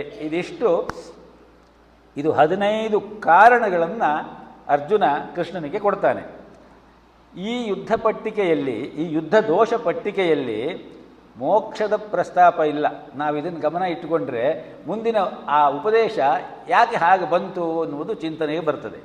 ಮೋಕ್ಷದ ಪ್ರಸ್ತಾಪವಿಲ್ಲ, ಆತ್ಮತತ್ವ ಜಿಜ್ಞಾಸೆಯೂ ಇಲ್ಲ, ಪ್ರಕೃತಿ ಸ್ವಭಾವದ ಪ್ರಸಕ್ತಿಯೂ ಇಲ್ಲ. ಇದು ನಾವು ಜ್ಞಾಪಕದಲ್ಲಿ ಇರಿಸಿಕೊಂಡಾಗ ಈ 3 ಅಂಶಗಳೇ ಗೀತೋಪದೇಶದ ಮುಖ್ಯಾಂಶಗಳು ಅನ್ನುವುದನ್ನು ನಾವು ವಿಚಾರ ಮಾಡಿದಾಗ ಅರ್ಜುನನ ಪ್ರಶ್ನೆಯಲ್ಲಿ ಇಲ್ಲದ ಸಂಗತಿ ಕೃಷ್ಣನ ಉತ್ತರದಲ್ಲಿ ಹೇಗೆ ಬರಲು ಸಾಧ್ಯವಾಯಿತು, ಅದಕ್ಕೆ ಕಾರಣವೇನು, ಇದನ್ನು ತಿಳಿಯಬೇಕಾದರೆ ಅರ್ಜುನನ ಅರ್ಜುನನ ಪ್ರಶ್ನೆಯಲ್ಲಿರುವ ಮೂಲ ಆಶಯಗಳನ್ನು ನಾವು ಗಮನಿಸಬೇಕು, ಮನಸ್ಸಿಗೆ ತಂದುಕೊಳ್ಳಬೇಕು ಅಂತ ಹೇಳ್ತಾರೆ. ಇಡೀ ಆ ಅರ್ಜುನನ 18 ಶ್ಲೋಕಗಳನ್ನು ಸಂಪೂರ್ಣವಾಗಿ ನಾವು ಗಮನದಲ್ಲಿ ಇಟ್ಕೊಂಡು ನೋಡಿದಾಗ 4 ವಿಚಾರಗಳು ಮನಸ್ಸಿಗೆ ಹೊಳೆಯುತ್ತೆ ಅಂತ ಹೇಳ್ತಾರೆ. ಮೊದಲನೇದು ಕರುಣೆಯ ಕರ್ತವ್ಯತೆ, ಎರಡನೆಯದು ಪಾಪಭೀತಿ, ಮೂರನೆಯದು ಭೋಗ ಭಾಗ್ಯ ವಿರಕ್ತತೆ, ನಾಲ್ಕನೆಯದು ಧರ್ಮಶ್ರದ್ಧೆ. ಈ ಧರ್ಮ ಅಧರ್ಮ ಅನ್ನುವ ಮಾತನ್ನು 3-4 ಸಾಲ ಅಲ್ಲಿ ಪ್ರಸ್ತಾಪ ಮಾಡ್ತಾನೆ. ಈ 4ರಲ್ಲಿ ನಾವು ಬೇಡ ಅನ್ನಬಹುದಾದದ್ದು ಯಾವುದು? ಈ 4 ಬೇಕು ನಮಗೆ. ಕರುಣೆಯ ಕರ್ತವ್ಯತೆ, ಪಾಪಭೀತಿ, ಭೋಗಭಾಗ್ಯ ವಿರಕ್ತತೆ, ಧರ್ಮಶ್ರದ್ಧೆ. ಹಾಗಾದರೆ ಅರ್ಜುನನ ಆ ವಾದದಲ್ಲಿ ಏನು ದೋಷ? ಗೀತೆಯ ಪ್ರಥಮ ಅಧ್ಯಾಯಕ್ಕೆ ಅರ್ಜುನ ವಿಷಾದ ಯೋಗ ಅಂತ ಹೆಸರಿದೆ. ಬಹುಕಾಲದಿಂದ ಆ ಹೆಸರು ಬಂದಿದೆ ಅಂತೇಳಿ ಇಟ್ಕೊಳ್ಳೋಣ. ಅಭ್ಯಾಸ ಮಾಡಿಕೊಳ್ಳಬೇಕು, ಅದರಲ್ಲಿ ವಿಷಾದ ಇರುವುದೇನೋ ದಿಟ, ಆದರೆ ಅದಷ್ಟು ಮಾತ್ರವೇ ಅದರ ತಾತ್ಪರ್ಯವೇ? ವಿಷಾದ ಮಾತ್ರವೇ ತಾತ್ಪರ್ಯವೇ? ಅರ್ಜುನನ ವಿಷಾದದ ಹಿಂದೆ ಒಂದು ಕಾರಣವಿದೆ, ಅದರ ಮುಂದೆ ಒಂದು ಉದ್ದೇಶವಿದೆ. ಇವೆರಡನ್ನೂ ನಾವು ಅರ್ಥ ಮಾಡಿಕೊಳ್ಳಬೇಕು. ಅರ್ಜುನನ ವಿಷಾದದ ಹಿಂದೆ ಕಾರಣ ಏನು? ಯಾವುದಾದರೂ ಒಂದು ಉತ್ತರ ಬರಬೇಕಾದರೆ ಒಂದು ಪ್ರಶ್ನೆ ಬರಬೇಕು. ಸೊ ಅರ್ಜುನನ ವಿಷಾದ ಪ್ರಶ್ನೆಗಳಿಗೆ ಕಾರಣವಾಯಿತು. ಹಾಗಾಗಿ ಆ ಪ್ರಶ್ನೆಗಳ ರೂಪದಲ್ಲಿ, ಆ ಪ್ರಶ್ನೆಗಳಿಂದಾಗಿ ನಮಗೆಲ್ಲ, ಲೋಕಕ್ಕೆಲ್ಲ ಉಪಯೋಗ ಆಗುವಂತಹ ಉಪದೇಶ ಕೃಷ್ಣನಿಂದ ಬಂದಿತು. ಹಾಗಾಗಿ ಹಿಂದೆ ಮತ್ತು ಮುಂದೆ ನೋಡಿದಾಗ ಈ ಅಧ್ಯಾಯ ಇದನ್ನು ಯಾಕೆ ಸೇರಿಸಿದರು ಅಂತ ಎಷ್ಟೋ ಜನ ವಿಚಾರ ಮಾಡಿದ್ದಾರೆ. ಇದರಲ್ಲಿ ಯಾವ ತತ್ವವೂ ಇಲ್ಲ, ಆದರೂ ಇದನ್ನು ಯಾಕೆ 18 ಅಧ್ಯಾಯಗಳಲ್ಲಿ ಸೇರಿಸಿದರು ಅಂಥೇಳಿ ಆಚಾರ್ಯರು ಮೊದಲ ಬಾರಿಗೆ ಇದು ಕೂಡ ಸೇರಬೇಕಾದದ್ದು ಅನ್ನುವಂತಹ ಒಂದು ದೃಷ್ಟಿಯಿಂದ ಇದನ್ನು ಸೇರಿಸಿದ್ದಾರೆ. ಕರುಣಾತಿರೇಕದಿಂದ ಉತ್ಪನ್ನವಾದದ್ದು ಯುದ್ಧದ ಅನಿಚ್ಛೆ. ವಧೆಯಿಂದ ತನಗೆ ಇಷ್ಟರಾದವರು ನಷ್ಟವಾಗುವುದು ಮಾತ್ರವಲ್ಲದೆ ತನಗೆ ಒಂದು ಪಾಪ ಸಂಪಾದನೆಯೂ ಆಗುತ್ತದೆ. ಈ ಪಾಪದಿಂದ ತಾನು ತಪ್ಪಿಸಿಕೊಳ್ಳಬೇಕೆಂಬುದು ಅರ್ಜುನನ ಮನೋಗತ. ಈ ಉದ್ದೇಶ ಧರ್ಮಸಮ್ಮತವಾದದ್ದೋ? Question mark. ಧರ್ಮಯುದ್ಧದಲ್ಲಾಗುವ ವಧೆಯು ಅಧರ್ಮವೋ? ಪುನಃ ಕ್ವಶ್ಚನ್ ಮಾರ್ಕು. ಪ್ರಾಣಿವಧೆ ಧರ್ಮವಾಗುವ ಸಂದರ್ಭ ಉಂಟೋ? ಮತ್ತೆ ಪ್ರಶ್ನೆ. ಇದು ವಿಚಾರ್ಯವಾದ ವಿಷಯ. ಅರ್ಜುನನು ಧರ್ಮತತ್ವವನ್ನು ಕಂಡಿದ್ದನೇ? ಕ್ಷತ್ರಿಯ ಧರ್ಮದ ವಿಷಯದಲ್ಲಿ ಅವನಿಗುಂಟಾದ ಶಂಕೆ ಯುಕ್ತವಾದದ್ದೇ? ಧರ್ಮವೆಂದರೆ ಏನು? ಯಾವುದು ಧರ್ಮ? ಈ ವಿಚಾರವು ನಮಗೆ ಅವಶ್ಯವಾಗಿ ಬೇಕು. ಇಂತಹ ಸಂದಿಗ್ಧ ಮಹಾಭಾರತದ ಯುದ್ಧದ ಸಂದರ್ಭದಲ್ಲಿ ಕೂಡ ಬಂದಿದೆ. ಕೃಷ್ಣನೇ ಇದಕ್ಕೆ ಉತ್ತರವನ್ನೂ ಹೇಳಿದ್ದಾನೆ. ಈ ಧರ್ಮ ಮತ್ತು ಅಧರ್ಮಗಳ ವಿಚಾರದಲ್ಲಿ ತಮ್ಮ ಸಂಸ್ಕೃತಿ ಎನ್ನುವಂತಹ ಒಂದು ಗ್ರಂಥದಲ್ಲಿ ಡಿ ವಿ ಜಿಯವರು ಇದನ್ನು ತುಂಬ ಸುಂದರವಾಗಿ ಕೊಟ್ಟಿದ್ದಾರೆ. ಇದನ್ನು ಮನಸ್ಸಿಗೆ ತಗೊಂಡಾಗ ಈ ಧರ್ಮ ಮತ್ತು ಅಧರ್ಮ ಇದರ ವಿಚಾರ ನಮ್ಮ ಮನಸ್ಸಿಗೆ ಸರಿಯಾಗಿ ಬರ್ತದೆ. ಅವರು ಹೇಳ್ತಾರೆ, ಧರ್ಮ ಅಧರ್ಮ, ಧರ್ಮಕ್ಕೆ ಪೂರಕವಾದ ಸತ್ಯ. ಸತ್ಯ ಯಾವುದು, ಅಸತ್ಯ ಯಾವುದು? ಸತ್ಯ ಮತ್ತು ಅಸತ್ಯ ಅನ್ನುವುದನ್ನು ಋತ ಮತ್ತು ಅನೃತ ಅಂತ ಕೂಡ ಹೇಳ್ತಾರೆ. ಧರ್ಮದಲ್ಲಿ ಸತ್ಯ ಇದೆಯೋ? ಸತ್ಯವೆಲ್ಲವೂ ಧರ್ಮವಾಗ್ತದೆಯೋ? ಈ ಚಿಂತನೆ ಬಹಳ ಮುಖ್ಯ ಅಂತ ಅವರು ಹೇಳ್ತಾರೆ. ಹಾಲು ಅಂತ ಹೇಳುವುದು ಸಾಮಾನ್ಯವಾಗಿ ಪರಮೋತ್ಕೃಷ್ಟವಾದ ಒಂದು ಪೋಷಕವಾದ ಆಹಾರ ಅಂತ ಹೇಳುವಾಗ ನಾವು ಉದ್ದೇಶದಲ್ಲಿ ಇಟ್ಟಿರುವುದು ಏನನ್ನು? ಹಾಲಿನ ಆ ಆಹಾರ ಯೋಗ್ಯತೆಯನ್ನು. ಹಾಗೆಯೇ ಸತ್ಯವನ್ನು ನಮಗೆ ಅಮೂಲ್ಯವನ್ನಾಗಿ ಮಾಡುವುದು ಅದರ ಧರ್ಮ ಸಾಧಕತೆ. ಒಂದು ಮಾತನ್ನು ನಾವು ಸತ್ಯ ಅಂತ ಹೇಳಿದ್ರೆ ಆ ಧರ್ಮ ಸಾಧಕತೆ ಎಷ್ಟರ ಮಟ್ಟಿಗೆ ಸಮಾಜಕ್ಕೆ ಹಿತವಾಗ್ತದೆ, ಸಮಾಜದ ಸಾಧಕತೆಗೆ, ಸಮಾಜದ ಹಿತ ಸಾಧಕತೆಗೆ ಅದು ಕಾರಣವಾಗ್ತದೆ ಅನ್ನುವುದು ಮುಖ್ಯ. ಧರ್ಮವೆಂಬುದಕ್ಕೆ ಸತ್ಯ ಅವಶ್ಯ ಹೌದು. ಆದ ಕಾರಣ ಸತ್ಯವೂ ನಮಗೆ ಕರ್ತವ್ಯವೇ. ಹಾಗಾದರೆ ಧರ್ಮಕ್ಕೆ ಅವಶ್ಯವಲ್ಲದ ಸತ್ಯವೂ ಉಂಟೋ? ಧರ್ಮಕ್ಕೆ ಅವಶ್ಯವಲ್ಲದ ಸತ್ಯವೂ ಉಂಟೋ? ಉಂಟು. ಮಾನವ ಸನ್ನಿವೇಶಗಳನ್ನು ಬಹುವಾಗಿ ವಿಸ್ತಾರ ಕ್ಷೇತ್ರಗಳಲ್ಲಿ ನೋಡಿರುವವರಿಗೆ, ವಿಶಾಲವಾದ ಅನುಭವವನ್ನು ಪಡೆದು ಸೂಕ್ಷ್ಮವಾದ ಕಣ್ಣಿಂದ ಕೆಲವು ಬಗೆಯ ಸಂದರ್ಭಗಳನ್ನು ಪರಾಮರ್ಶಿಸಿರುವವರಿಗೆ ಸತ್ಯವೆಂಬುದು ಧರ್ಮಕ್ಕೆ ಅಪ್ರಸಕ್ತ ಮಾತ್ರವೇ ಅಲ್ಲ, ವಿರುದ್ಧವೂ ಕೂಡ ಆಗಬಹುದೆಂದು ತೋರಿಬರುವುದುಂಟು. ವಾಂಗ್ಮಾತ್ರದ ಸತ್ಯ ಕಾರ್ಯದಲ್ಲಿ ಧರ್ಮಕ್ಕೆ ಹಾನಿಕಾರಕವಾಗಬಹುದೆನ್ನಲು ಮಹಾಭಾರತದಲ್ಲಿ ದೃಷ್ಟಾಂತ ಉಂಟು. ಅವತ್ತೊಂದು ದಿವಸ ಮಾತನಾಡುವಾಗ ಯಾವ ಸಂದರ್ಭದಲ್ಲಿ ಸುಳ್ಳು ಹೇಳಿದರೆ ಅದು ಸುಳ್ಳು ಅಧರ್ಮ ಆಗೋದಿಲ್ಲ ಅಂತ ಹೇಳಿಕೊಂಡ್ವಿ. ವಿವಾಹ ಕಾಲೇ ರತಿ ಸಂಪ್ರಯೋಗೆ, ಇದೆಲ್ಲ 5 ಕಾರಣಗಳನ್ನು ಹೇಳಿಕೊಂಡ್ವಿ. ಇಲ್ಲಿ ಕೃಷ್ಣ ಒಂದು ಉದಾಹರಣೆಯನ್ನು ಕೊಡ್ತಾ ಇದ್ದಾನೆ. ಇದು ಡಿ ವಿ ಜಿಯವರು ಕರ್ಣಪರ್ವದಿಂದ ಉದಾಹರಿಸ್ತಾ ಇದ್ದಾರೆ. ಕುರುಕ್ಷೇತ್ರದ ರಣರಂಗದಲ್ಲಿ ಮಹಾಯುದ್ಧ ನಡೀತಾ ಇದೆ. ಅರ್ಜುನ ಕರ್ಣನನ್ನು ಆಹುತಿಗೊಳ್ಳುವುದಾಗಿ ಧರ್ಮರಾಜನೊಡನೆ ಕರ್ಣಪರ್ವದ 2ನೆಯ ದಿವಸದ ಯುದ್ಧದಲ್ಲಿ ಧರ್ಮರಾಯನೊಡನೆ ಪ್ರತಿಜ್ಞೆ ಮಾಡಿ ರಣರಂಗಕ್ಕೆ ಹೋಗ್ತಾನೆ. ಧರ್ಮರಾಯ ಕೂಡ ಅದನ್ನು ನಂಬಿಕೊಂಡು ಕುತೂಹಲದಿಂದ ಕರ್ಣನ ವಧೆಯನ್ನು ನೋಡಬೇಕು ಅನ್ನುವ ದೃಷ್ಟಿಯಿಂದ ಯುದ್ಧಭೂಮಿಯ ಮತ್ತೊಂದು ಭಾಗದಲ್ಲಿ ತನ್ನದೇ ಆದ ಸೈನ್ಯದೊಂದಿಗೆ ಯುದ್ಧದಲ್ಲಿ ತೊಡಗಿರ್ತಾನೆ. ಆ ದಿನ ಅತಿ ಘೋರವಾದ ಒಂದು ಸಂಕುಲ ಯುದ್ಧ ನಡೆಯುತ್ತಂತೆ. ಒಂದೆಡೆ ಧರ್ಮರಾಜನನ್ನು ಕಂಡಾಗ ಕರ್ಣ ಮತ್ತು ಶಲ್ಯ ಇಬ್ಬರೂ ಕೂಡ ಶಲ್ಯ ಪ್ರೇರಿತನಾದ ಕರ್ಣನ ಬಾಣಾಹುತಿಯ ಸುರಿಮಳೆ ಯುಧಿಷ್ಠಿರನ ಮೇಲೆ ಭಯಂಕರವಾಗಿ ಬೀಳುತ್ತಂತೆ. ಆತ ಗಾಯಪಟ್ಟು ನೋವನ್ನು ತಡೆಯಲಾರದೆ ಶಿಬಿರಕ್ಕೆ ಹಿಂತಿರುಗುತ್ತಾನೆ. ಯುದ್ಧದ ವಿಚಾರದಲ್ಲಿ ವಿವೇಕಾನಂದರು ಹೇಳಿದಂತಹ ಮಾತನ್ನು ಸ್ವಾಮಿ ರಂಗನಾಥಾನಂದಜಿಯವರು ಒಂದು ಮಾತನ್ನು ಹೇಳ್ತಾರೆ. ಯಾವುದೇ ಸಂದರ್ಭದಲ್ಲೂ ಕೂಡ ಎದುರಿಸಿ ನಿಲ್ಲಬೇಕು, ಎದುರಿಸಿ ನಿಲ್ಲದೆ ಹಾಗೆ ಎದುರಿಸಿ ನಿಲ್ಲಬೇಕು. ಅದು ನಾವು ಸಾಧ್ಯವಿಲ್ಲ ಎನ್ನು ಎದುರಿಸುವುದು ಅಂತಾದಾಗ ಪಲಾಯನ ಮಾಡಬೇಕು. ಆದರೆ ಹೋಗುವುದನ್ನೇ ಬಿಟ್ಟು ಕೂತ್ಕೊಳ್ಬಾರದು ಹೇಡಿಗಳ ತರಹ ಅನ್ನುವಂತಹ ಮಾತನ್ನು ವಿವೇಕಾನಂದರು ಯಾವಾಗಲೂ ಹೇಳ್ತಾ ಇದ್ದರು ಅಂತ ಒಂದು ಕಡೆ ಹೇಳ್ತಾರೆ. ಆ ರೀತಿಯಲ್ಲಿ ಆತ ಗಾಯಪಟ್ಟು ನೋವನ್ನು ತಡೆಯಲಾರದೆ ಶಿಬಿರಕ್ಕೆ ಹಿಂತಿರುಗ್ತಾನೆ. ಇನ್ನೊಂದು ಕಡೆ ಅರ್ಜುನನು ಶತ್ರುಗಳನ್ನು ಅಟ್ಟಿಕೊಂಡು ಬರ್ತಾ ಯುಧಿಷ್ಠಿರನನ್ನು ಎಲ್ಲಿಯೂ ಕಾಣದೆ ಆತನಿಗಾಗಿ ವಿಚಾರಿಸಿ ನಡೆದಿದ್ದ ಸಂಗತಿಯನ್ನು ತಿಳಿದುಕೊಂಡು ವ್ಯಾಕುಲತನಾಗಿ ಹಿರಿಯಣ್ಣನನ್ನು ನೋಡಬೇಕು ಅಂತ ಹೇಳಿ ಬಿಡಾರಕ್ಕೆ ಅವನೂ ಕೂಡ ವಾಪಸ್ ಬಂದುಬಿಡ್ತಾನೆ. ಧರ್ಮರಾಯ ಅರ್ಜುನನನ್ನು ನೋಡ್ತಾನೆ. ಧರ್ಮರಾಯನಿಗೆ ಕರ್ಣನ ವಧೆಯನ್ನು, ಸಂಹಾರ ವಾರ್ತೆಯನ್ನು ಕೇಳಬೇಕು ಎಂಬಂತಹ ತವಕ ಮತ್ತು ಕುತೂಹಲ ಮನಸ್ಸಿನಲ್ಲಿ ತುಂಬಿರುತ್ತೆ. ಈ ಆತುರದಲ್ಲಿ ಆತ ಅರ್ಜುನನು ತನಗೆ ಆ ಇಷ್ಟ ವಾರ್ತೆಯನ್ನು ತಿಳಿಸಲೇ ಬಂದಿದ್ದಾನೆ ಎಂಬುದಾಗಿ ಯೋಚನೆ ಮಾಡ್ತಾನೆ. ಆದರೆ ಅರ್ಜುನ ಹೇಳ್ತಾನೆ, ತಾನು ಅಶ್ವತ್ಥಾಮನ ಕೈಗೆ ಸಿಕ್ಕಿ ಅಲ್ಲಿ ಬಹಳ ಶ್ರಮಪಟ್ಟಂತೆಯೂ ಅಲ್ಲಿಂದ ತಪ್ಪಿಸಿಕೊಂಡು ಬರುವಾಗ ಅಣ್ಣನಿಗಾದ ಅಪಘಾತದ ಸುದ್ದಿಯನ್ನು ದಾರಿಯಲ್ಲಿ ಕೇಳಿ ನಿನ್ನನ್ನು ವಿಚಾರಿಸಿಕೊಂಡು ಹೋಗಲು ಬಂದುದಾಗಿಯೂ ಹೇಳುತ್ತಾನೆ. ಈ ಮಾತನ್ನು ಕೇಳಿದಾಗ ಯುಧಿಷ್ಠಿರನಿಗೆ ತುಂಬ ಕೋಪ ಬಂದುಬಿಡ್ತದೆ. ಅದನ್ನು ನನಗೆ ಮಾಡ್ತಾ ಇರುವ ಮೂದಲಿಕೆ ಇದು ನನ್ನ ತಮ್ಮ ಅಂತ ತಿಳ್ಕೊಂಡ್ಬಿಡ್ತಾನಂತೆ.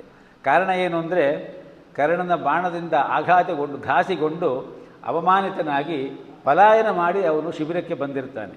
ಆದ್ದರಿಂದ ಅವನಿಗೆ ಆ ರೋಷ ಮತ್ತು ನೋವು ಇರುತ್ತೆ. ಆ ರೋಷದ ಆವೇಗದಲ್ಲಿ ಅವನು ತನ್ನ ಕ್ರೋಧವನ್ನು ಇನ್ನಷ್ಟು ಕೆರಳಿಸಿಕೊಳ್ತಾನಂತೆ. ಕೆರಳಿಸಿಕೊಂಡು ಅರ್ಜುನನನ್ನು ಬಗೆ ಬಗೆಯಾಗಿ ಮೂದಲಿಸ್ತಾ, ನಿನ್ನ ಗಾಂಡೀವಕ್ಕೆ ಏನು ಬೆಲೆ ಇದೆ, ತೆಗೆದು ಎಸೆಯಿ ಅದನ್ನು. ಹಾಗೂ ನಿನ್ನ ಬಾಹುವೀರ್ಯಕ್ಕೆ ಧಿಕ್ಕಾರವಿರಲಿ, ನಿನ್ನ ಧ್ವಜವು ಹಾಗೂ ನಿನ್ನ ರಥವು ಹಾಳಾಗಿ ಹೋಗಲಿ ಅಂತ ಹೇಳಿ ಬಾಯಿಗೆ ಬಂದಂಗೆ ಶಾಪ ಹಾಕ್ತಾನಂತೆ. ಅರ್ಜುನನ ಮುಖದಿಂದಲೂ ಪ್ರತ್ಯುತ್ತರವು ಸಿಡಿಲಾಗಿ ಗುಡುಗಾಗಿ ಹೊರಬರುತ್ತದೆ. ಇವರಿಬ್ಬರಿಗೂ ನಡುವೆ ಕೃಷ್ಣನು ಮಾತನಾಡದೆ ಕೇವಲ ಇದನ್ನು ನೋಡುತ್ತಾ ಸಾಕ್ಷಿ ಪ್ರಜ್ಞೆಯಂತೆ ಕುಳಿತಿರ್ತಾನೆ. ಇವಾಗ ಅರ್ಜುನ ಕ್ರುದ್ಧ ಸರ್ಪ ಇವ ಶ್ವಸನ್ ಅಂತ ಹೇಳಿ, ಅಂದರೆ ಛಲಗೊಂಡ ಹಾವು ಬುಸುಗುಡ್ತಾ ಮೇಲೆ ಕೇಳುತ್ತಲ್ಲ, ಆ ರೀತಿಯಾಗಿ ಮೇಲೆದ್ದುಬಿಟ್ಟು ಹೊರೆಯಿಂದ ತನ್ನ ಖಡ್ಗವನ್ನು ಹಿರಿದು ಕೃಷ್ಣನ ಕಡೆಗೆ ತಿರುಗಿ ಹೇಳ್ತಾನಂತೆ, ಗೋವಿಂದ, ನನ್ನ ಪ್ರತಿಜ್ಞೆಯನ್ನು ನೀನು ಬಲ್ಲೆ. ಯಾರೇ ಆಗಲಿ ನನ್ನ ಗಾಂಡೀವವನ್ನು ತೆಗೆಳಿದರೆ ಅವರನ್ನು ನಾನು ಕೊಲ್ತೀನಿ ಅಂತ ಹೇಳಿ ಪ್ರತಿಜ್ಞೆ ಮಾಡಿದ್ದೇನೆ. ಆದ್ದರಿಂದ ಈಗ ನಾನು ಧರ್ಮರಾಯನ ತಲೆಯನ್ನು ಕತ್ತರಿಸಲೇಬೇಕು ಅಂತ ಹೇಳಿ ಮುಂದಕ್ಕೆ ಹೋಗ್ತಾನೆ. ಅರ್ಜುನನಿಗೆ ಆ ಕ್ಷಣಕ್ಕೆ ತಾನು ಮಾಡಿದ ಪ್ರತಿಜ್ಞೆಯ ಶಪಥ ವಾಕ್ಯ ಸುಳ್ಳಾಗಬಾರದು ಅನ್ನೋದು ಒಂದೇ. ಆ ಸತ್ಯ ಸುಳ್ಳ, ಆ ಸತ್ಯ ಸತ್ಯವೂ ಹೌದು, ಆದರೆ ಅದನ್ನು ಕಾರ್ಯಗತ ಮಾಡಿದ್ರೆ ಏನಾಗುತ್ತೆ, ಎಷ್ಟು ಅನರ್ಥ ಆಗ್ತದೆ. ಆಗ ಮೌನದಿಂದ ಇದ್ದಂತಹ ಪಾರ್ಥಸಾರಥಿ ಬಾಯಿ ಬಿಟ್ಟು ಹೇಳ್ತಾನಂತೆ ಧರ್ಮ ರಹಸ್ಯವನ್ನು. ಅರ್ಜುನ, ಏನಯ್ಯ ನೀನು, ಏನು ಬಲ್ಲೆ ನೀನು ಆ ಧರ್ಮಸ್ವರೂಪವನ್ನು, ಸತ್ಯಸ್ವರೂಪವನ್ನು? ನೀನೇನು ವೃದ್ಧರನ್ನು ಸೇವಿಸಿದ್ದೀಯಾ? ಧರ್ಮದ ಸೂಕ್ಷ್ಮವನ್ನು ತಿಳಿದುಕೊಂಡಿದ್ದೀಯಾ? ಧರ್ಮದ ವಿಚಾರಗಳು ನಡೆಯುವಂತಹ ಸಭೆಗಳಿಗೆ ಹೋಗಿ ಅಲ್ಲಿ ಏನು ನಡೆಯುತ್ತೆ, ಧರ್ಮ ಸೂಕ್ಷ್ಮ ಏನು ಅನ್ನುವುದನ್ನು ಅವರೆಲ್ಲ ಹೇಳುವುದನ್ನು ನೀನು ಕೇಳಿಕೊಂಡಿದ್ದೀಯಾ? ಸತ್ಯವು ಅಸತ್ಯವಾಗುವ ಸಂದರ್ಭವನ್ನೂ ಅಸತ್ಯವೇ ಸತ್ಯವಾಗುವ ಸಂದರ್ಭವನ್ನೂ ಕಂಡುಕೊಂಡಿದ್ದೀಯಾ ಅಂತ ಕೇಳ್ತಾರಂತೆ. ಒಂದು ಮಾತನ್ನು ಹೇಳ್ತಾರೆ, ಮಹಾಭಾರತದಲ್ಲಿ ಬರುವಂತಹ ಮಾತು, ಸತ್ಯಮೇವತು ವಕ್ತವ್ಯಂ ವಕ್ತವ್ಯಂ ಅನೃತಂ ಭವೇತ್, ಯತ್ರ ಅನೃತಂ ಭವೇತ್ ಸತ್ಯಂ ಸತ್ಯಂಚಾಪಿ ಅನೃತಂ ಭವೇತು. ಹೌದು, ಸತ್ಯವನ್ನೇ ಹೇಳಬೇಕು, ಯಾವ ಸಂದರ್ಭದಲ್ಲೂ ಸತ್ಯವನ್ನೇ ಹೇಳಬೇಕು, ಅದೇನೋ ಸರಿ. ಆದರೆ ಅನೃತವೂ ಕೂಡ ಹೇಳಬೇಕಾದ ಸಂದರ್ಭ ಬರುತ್ತದೆ. ವಕ್ತವ್ಯಂ ಅನೃತಂ ಭವೇತು, ಸುಳ್ಳೇ ಸತ್ಯದಂತೆ ಒಳ್ಳೆಯದಾಗುವ ಸಂದರ್ಭವೂ ಉಂಟು. ಯತ್ರ ಅನೃತಂ ಭವೇತ್ ಸತ್ಯಂ, ಅದೇ ರೀತಿ ಸತ್ಯವೇ ಸುಳ್ಳಿನಂತೆ ಕೇಡಾಗುವ ಸಂದರ್ಭವೂ ಉಂಟು. ಸತ್ಯಂಚಾಪಿ ಅನೃತಂ ಭವೇತು. ಹಾಗಾದರೆ ಸತ್ಯ ಏನು? ನಾರದರ ಒಂದು ಮಾತನ್ನು ಅವರು ಕೋಟ್ ಮಾಡ್ತಾರಲ್ಲಿ, ಯದ್ ಭೂತಹಿತಮತ್ಯಂತಂ ತತ್ ಸತ್ಯಮಿತಿ ಧಾರಣ. ಯಾವ ಒಂದು ಮಾತು ಅಥವಾ ನಡವಳಿಕೆ ಲೋಕಹಿತಕ್ಕೆ ಸಾಧಕವಾಗುತ್ತದೆಯೋ ಅದು ಧರ್ಮ. ಹಾಗೆಂದ ಮೇಲೆ ಸತ್ಯದ ವಕ್ತವ್ಯತೆಯನ್ನು ಅಥವಾ ಅವಕ್ತವ್ಯತೆಯನ್ನು ಫಲಾಫಲ ಗಣನೆಯಿಂದ ನಿಷ್ಕರ್ಷಿಸಬೇಕಾಗುತ್ತದೆ. ಅರ್ಜುನನ ಸತ್ಯವಾಕ್ಯ ಎಂತಹ ಒಂದು ದೊಡ್ಡ ಅನಿಷ್ಟಕ್ಕೆ ಕಾರಣವಾಗಿ ಬಿಡ್ತದೆ, ಧರ್ಮರಾಯನನ್ನೇನಾದರೂ ಅವನು ಕೊಂದುಬಿಟ್ರೆ. ಆದ್ದರಿಂದ ನಾರದರು ಹೇಳುವ ಮಾತಿದು, ಸತ್ಯಸ್ಯ ವಚನಂ ಶ್ರೇಯಃ ಸತ್ಯಜ್ಞಾನಂತು ದುಷ್ಕರಃ ಯದ್ಭೂತಹಿತಮತ್ಯಂತಂ ಏತತ್ ಸತ್ಯಂ ಬ್ರವೀಮಿ ಅಹಂ. ಸತ್ಯದ ಮಾತೇನೋ ಶ್ರೇಯಸ್ಕರವೇ, ಆದರೆ ಆ ಸತ್ಯ ನಿಜವಾಗಿಯೂ ಮೂಲದಲ್ಲಿ ಏನೋ ಎಂದು ತಿಳಿದುಕೊಳ್ಳುವುದು ಕಷ್ಟ. ಅರ್ಜುನನಿಗೆ ಬಂದದ್ದು ಆ ಕಷ್ಟ. ಇದಕ್ಕೆ ಉದಾಹರಣೆಯಾಗಿ ಬೇರೆ ಬೇರೆ ಸಂದರ್ಭಗಳು ಕೂಡ ಉಂಟು. ಆದ್ದರಿಂದ ಅರ್ಜುನನಿಗೆ ಬಂದಂತಹ ಈ ಒಂದು ಡೈಲಮ್ಮ ಏನುಂಟಲ್ಲ, ಈ ದೈಲಮ್ಯವೇ ಉಪದೇಶಕ್ಕೆ ಕಾರಣವಾಯಿತು ಅಂತ ಹೇಳ್ತಾರೆ. ವಿಷಾದ ಯಾವ ಕಾಲದಲ್ಲಿ ಬೇಕಾದರೂ ಬರಬಹುದು. ವಿಷಾದ ಯುದ್ಧದಲ್ಲೇ ಬರಬೇಕು ಅಂತೇನಿಲ್ಲ. ಆದರೆ ಆ ತಂ ತಥಾ ಕೃಪಯಾವಿಷ್ಟಂ ಅಂತ ಹೇಳಿ 2ನೇ ಅಧ್ಯಾಯದ ಪ್ರಾರಂಭದಲ್ಲಿ ಸಂಜಯ ಹೇಳ್ತಾನೆ, ತಂತಥಾ ಕೃಪಯಾವಿಷ್ಟಂ ವಿಷೀದಂತಮಿದಂ ವಚಃ ಅಂಥೇಳಿ. ಆ ಕೃಪೆ ಅಂದರೆ ಆ ಒಂದು ಕಾರ್ಪಣ್ಯ, ಆ ದೈನ್ಯ ಅರ್ಜುನನಿಗೆ ಬರಲಿಕ್ಕೆ ಕಾರಣವೇನು? ಕರುಣೆ ಅಂತ ಹೇಳುವುದು ಒಂದು ರೀತಿಯ ಮನೋವಿಕಾರ ಅಂತ ಹೇಳ್ತಾರೆ ಡಿ ವಿ ಜಿಯವರು. ಭವಭೂತಿ ಅಂತ ಹೇಳಿ ಒಬ್ಬ ದೊಡ್ಡ ಸಂಸ್ಕೃತದ ನಾಟಕಕಾರ, ಬಹಳ ದೊಡ್ಡ ಜ್ಞಾನಿ. ಆತ ಉತ್ತರ ರಾಮಚರಿತೆ ಅಂತ ಹೇಳಿ ಒಂದು ನಾಟಕ ಬರೆದಿದ್ದಾನೆ. ಅದರಲ್ಲಿ ಕರುಣಾರಸವನ್ನೇ ಪ್ರಧಾನವಾಗಿ ಇಟ್ಟುಕೊಂಡು ಬರೆದಿದ್ದಾನವನು. ಬಲ್ಲವರು ಹೇಳುವ ಪ್ರಕಾರ ಏಕೋ ರಸಃ ಕರುಣ ಏವ ರಸಃ, ಕರುಣೆಗಿಂತ ದೊಡ್ಡ ರಸ ಯಾವುದೂ ಇಲ್ಲ ಅನ್ನುವಂತಹ ಮಾತನ್ನು ಕೂಡ ಹೇಳ್ತಾರೆ. ಕರುಣಾರಸವೇ ಶಾಂತಿ ರಸಕ್ಕೆ ಪೂರಕವಾಗ್ತದೆ. ಆದ್ದರಿಂದ ಶಾಂತಿ ಅಂತ ಹೇಳುವುದು ಎಲ್ಲರಿಗೂ ಬೇಕಾಗುವುದರಿಂದ ಕರುಣಾರಸವೇ ಬಹಳ ವಿಶೇಷವಾದದ್ದು ಅಂತ ಹೇಳ್ತಾರೆ. ಆದರೆ ಭವಭೂತಿ ಅಲ್ಲಿ ಒಂದು ಮಾತನ್ನು ಹೇಳ್ತಾರೆ, ಒಬ್ಬರನ್ನೊಬ್ಬರಿಗೆ ಪ್ರೀತಿಯಿಂದ ಕಟ್ಟುವ ಸೂತ್ರ ಇದೆಯಲ್ಲ, ಅದು ಅಂತರಂಗದೊಳಗಿನ ಯಾವುದೋ ಒಂದು ಸಂಗತಿ. ಪ್ರೀತಿಯು ಹೊರ ಸಂದರ್ಭವನ್ನು ಆಶ್ರಯಿಸಿರುವುದಿಲ್ಲ. ಆ ಒಳಸಂಗತಿಯಾದರೂ ಪ್ರಕೃತಿಯಿಂದ ಆದದ್ದು. ಈ ಪ್ರಕೃತಿ ಕೃತವೆಂಬ ಒಂದು ಕಾರಣ ಮಾತ್ರದಿಂದ ಅಂಥ ಕೃಪೆ ಯುಕ್ತವೆಂದೂ ಹಿತಕರವೆಂದೂ ನಿಶ್ಚಯವಾಗುವುದಿಲ್ಲ. ಹಿತಾಹಿತ ನಿರ್ಣಯವು ವಿಚಾರದಿಂದಲೇ ಉಂಟಾಗಬೇಕು. ಅರ್ಜುನನ ಕರುಣೆ ಹಾಗೆ ವಿಚಾರ ಶುದ್ಧವಾದದ್ದಲ್ಲ. ಇಂಪಲ್ಸ್ ಆಫ್ ದಿ ಮೊಮೆಂಟ್ ಅನ್ನುವ ಒಂದು ಪದ ಉಂಟಲ್ಲ, ಅಂದರೆ ತತ್ಕ್ಷಣದ ಸ್ವಾಭಾವಿಕ ಮನಃ ಪ್ರಚಲನೆ, ಅದೇ ಆತುರತೆ. ಅದು ನಂಬಿಕೆಗೆ ಸಾಲದು. ಅದರ ಜೊತೆಗೆ ವಿಷಯ ವಿಮರ್ಶನೆ ಸೇರಿ ಅದರಲ್ಲಿಯ ಅಶುದ್ಧತೆಯನ್ನು ತೆಗೆದುಹಾಕಿ ಅದನ್ನು ಕಳೆಯಬೇಕು. ಹಾಗೆ ವಿವೇಕ ಸಿದ್ಧವಾದ ಮನಃ ಪ್ರಚಲನೆ ಕಾರ್ಯಕ್ಕೆ ಅರ್ಹವಾಗುತ್ತದೆ ಅನ್ನುವುದು ಈ ಡಿ ವಿ ಜಿಯವರ ಮಾತು. ಇದೇ ಅಭಿಪ್ರಾಯದಿಂದಲೇ ಭಗವದ್ ರಾಮಾನುಜರ ಗುರುಗಳಾದ ಯಾಮನಾಚಾರ್ಯರು ಕೂಡ ಅಸ್ಥಾನ ಕಾರುಣ್ಯ, ಪ್ರಾಕೃತ ಕಾರುಣ್ಯ, ಅವಿಚಾರ ಕಾರುಣ್ಯ ಅನ್ನುವಂತಹ ಪದಗಳನ್ನು ಉಪಯೋಗಿಸಿ ಅರ್ಜುನನ ಆ ಕಾರುಣ್ಯ ಆ ರೀತಿಯಲ್ಲಿ ಬಂತು ಅಂತ ಹೇಳ್ತಾರೆ. ಡಿ ವಿ ಜಿಯವರು ಒಂದು ಸುಂದರವಾದಂತಹ ಒಂದು ಮಾತನ್ನು ಹೇಳ್ತಾರೆ ನೋಡಿ. ಇಂಗ್ಲೀಷಿನ ಸೆಂಟಿಮೆಂಟಲ್ ಎಂಬ ಒಂದು ಮಾತು ಹೇಳುತ್ತದೆ ಕರುಣೆ ಅನ್ನುವುದನ್ನು. ಸೆಂಟಿಮೆಂಟ್ ಎಂದರೆ ಹೃದಯ ಭಾವ. ಹೃದಯ ಭಾವದ ಅತಿರೇಕವನ್ನೂ ಸೆಂಟಿಮೆಂಟ್ ಎನ್ನುವುದುಂಟು. ಹೃದಯವು ಬುದ್ಧಿಯ ವಿಚಾರಕ್ರಿಯೆಗೆ ಒಳಪಡದೆ ಆವೇಶ ತಾಳಿದಾಗ ಅದು ಸೆಂಟಿಮೆಂಟಲ್ ಆಗುತ್ತದೆ. ಇದನ್ನೇ ಭಗವಂತ ಹೃದಯ ದೌರ್ಬಲ್ಯ ಮುಂದಿನ ಅಧ್ಯಾಯದ 2ನೇ ಶ್ಲೋಕದಿಂದ ನಮಗೆ ಸಿಕ್ಕುವಂತಹ ಉಪದೇಶ. ಹೃದಯ ದೌರ್ಬಲ್ಯ ಎಂದು ಭಗವಂತ ಕರೆದಿದ್ದಾನೆ. ಅದು ಡಿ ವಿ ಜಿಯವರ ಶಬ್ದಗಳು ನೋಡಿ, ಅದು ಮನಸ್ಸಿನ ಮೆತುವು, ಮನಸ್ಸಿನ ಅಳ್ಳಕ. ಅದನ್ನು ಕಂಬನಿ ಕೊಚ್ಚು ಎನ್ನಬಹುದು, ಅದನ್ನು ಬಾಷ್ಪ ಪಂಕ ಎಂದು ಕರೆಯಬಹುದು. ಈ ಮನಸ್ಸಿನ ಶೈಥಿಲ್ಯ ನಮ್ಮ ಕಾಲದ ಲಕ್ಷಣ ಅಂತ ಹೇಳಬಹುದು. ಇವತ್ತು ಬಹುಶಃ ಎಲ್ಲ ಕಡೆಯೂ ಕೂಡ ಈ ಶೈಥಿಲ್ಯವೇ ಸಂಪೂರ್ಣವಾಗಿ ತುಂಬಿಕೊಂಡಿದೆ. ಆ ಈ ಹೃದಯವನ್ನು ಗಟ್ಟಿಯಾಗಿ ಇಟ್ಟುಕೊಂಡು ಸಂಕಟದ ಸಮಯದಲ್ಲಿ, ಪರೀಕ್ಷಾ ಸಮಯದಲ್ಲಿ ನಾವು ಒಂದು ವಿಚಾರವನ್ನು ಎದುರಿಸಲಿಕ್ಕೆ ಅದು ಮೌಲ್ಯಬದ್ಧ ನಿರ್ಣಯವನ್ನು ತೆಗೆದುಕೊಳ್ಳುವ ಮನೋಭಾವ ಬೇಕು ಅಂತ ಹೇಳ್ತಾರೆ. ಮೌಲ್ಯ ಅಂತ ಹೇಳಿದರೆ ಏನು? ಸ್ವಾಮೀಜಿ ರಂಗನಾಥಾನಂದಜಿಯವರು ಹೇಳ್ತಾರೆ, ಶೇಕ್ಸ್ಪಿಯರ್ನ ಒಂದು ಮಾತನ್ನು, ಹ್ಯಾಮ್ಲೆಟ್ ನಾಟಕದ ಮಾತನ್ನು, it is made of stern stuff. ಅದು ಅಂಥದ್ದೆಂಥದಲ್ಲ, ಅದು ಆ ಸ್ಟರ್ನ್ ಸ್ಟಫ್. ಮೌಲ್ಯ ಅನ್ನುವ ಪದಗಳನ್ನು ಮಾತನಾಡಬಹುದು. ಮೌಲ್ಯಾಧಾರಿತ ರಾಜಕೀಯ ಅಂತ ಹೇಳುವವರು ಕೂಡ ನಮ್ಮ ರಾಜಕೀಯದಲ್ಲಿ ಎಷ್ಟೋ ಜನ ಇದ್ದಾರೆ. ಅದನ್ನು ಹೇಳುವುದು ಸುಲಭ, ಆದರೆ ಆ ಮೌಲ್ಯವನ್ನು ಅನುಸರಿಸಬೇಕಾಗಿ ಬಂದಾಗ ಇರಬೇಕಾದಂತಹ ಆ ಸ್ಟರ್ನ್ ಸ್ಟಫ್ ಅದು ಒಳಗಡೆಗೆ ಇರಬೇಕು ನಮಗೆ.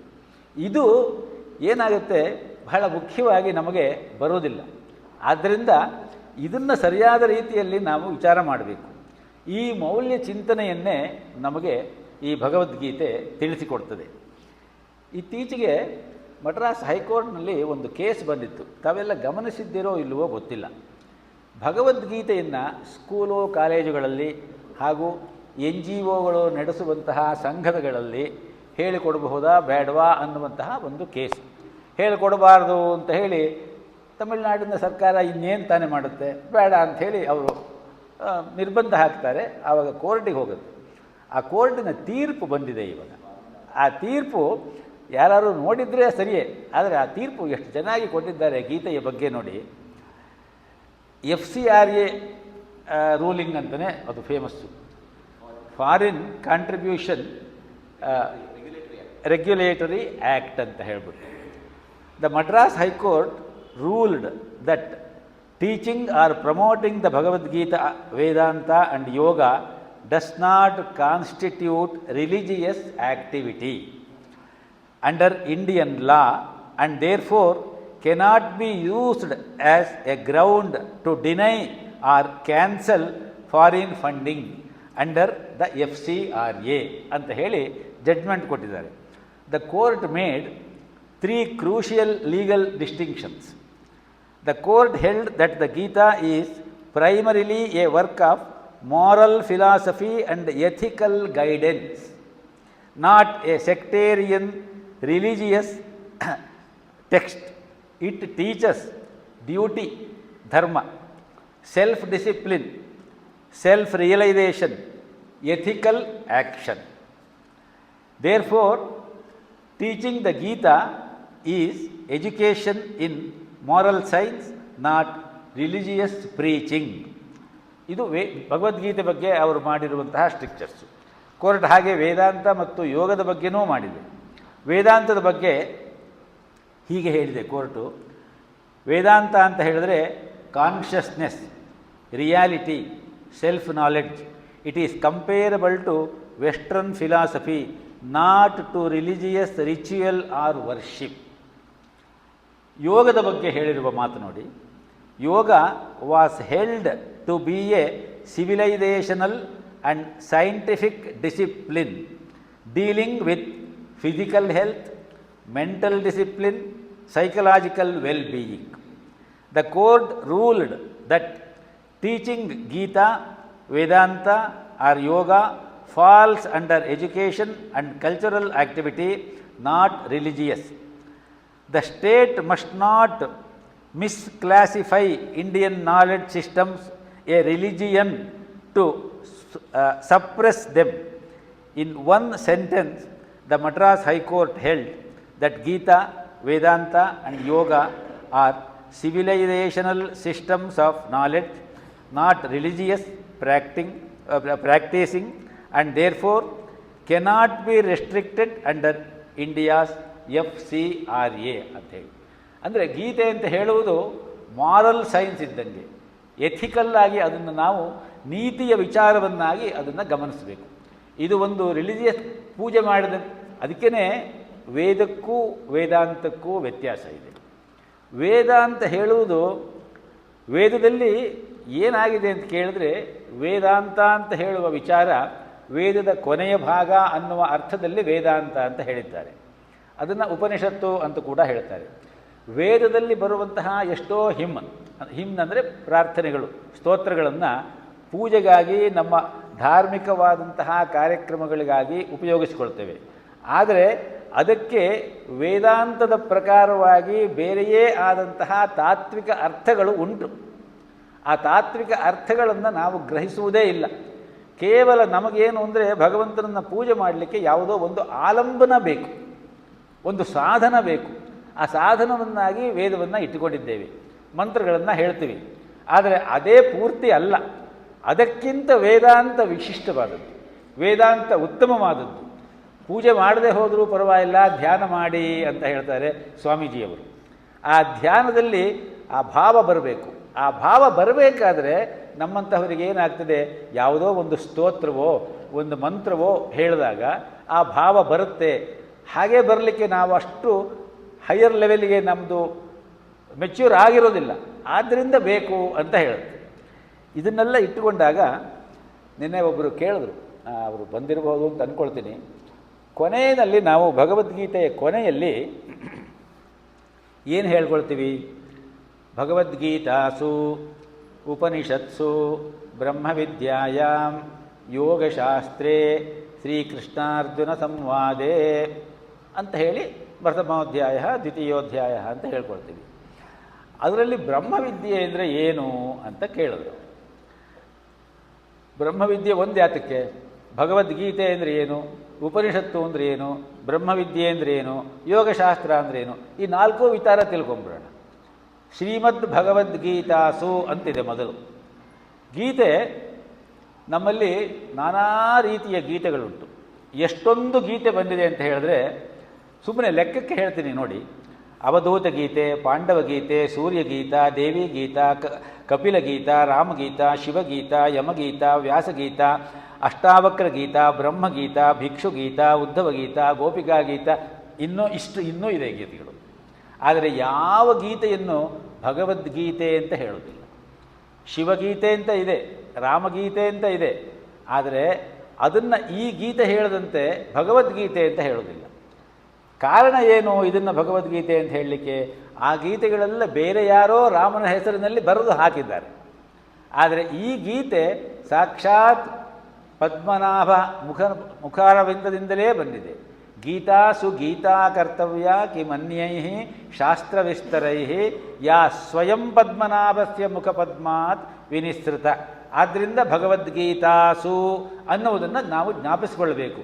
ಇದು ಸಾಕ್ಷಾತ್ ಕೃಷ್ಣನ ಬಾಯಿಂದನೇ ಬಂದಿದ್ದು ಅನ್ನುವುದು ಮತ್ತೆ ಮತ್ತೆ ಮತ್ತೆ ಮತ್ತೆ ನಮ್ಮ ಮನಸ್ಸಿಗೆ ಬರಬೇಕು ಅಂತ ಹೇಳಿ ಭಗವದ್ಗೀತಾಸು ಅಂತ ಹೇಳಿ ಇಟ್ಟಿದ್ದಾರೆ. ಇನ್ನು ಉಪನಿಷತ್ಸು, ಉಪನಿಷತ್ತಿನ ವಿಚಾರಗಳನ್ನೇ ಭಗವದ್ಗೀತೆ ಶ್ಲೋಕ ರೂಪದಲ್ಲಿ ಅತ್ಯಂತ ಸರಳವಾಗಿ ಅತ್ಯಂತ ಸಣ್ಣ ಸಣ್ಣ ವಾಕ್ಯಗಳಲ್ಲಿ ನಮಗೆ ತಿಳಿಸಿಕೊಡುತ್ತದೆ. ಉಪನಿಷತ್ತು ಹೇಳುವುದು ಆತ್ಮತತ್ವ ವಿಚಾರವನ್ನು, ಜೀವ ಜಗತ್ತು ಜೀವೇಶ್ವರ ವಿಚಾರವನ್ನು.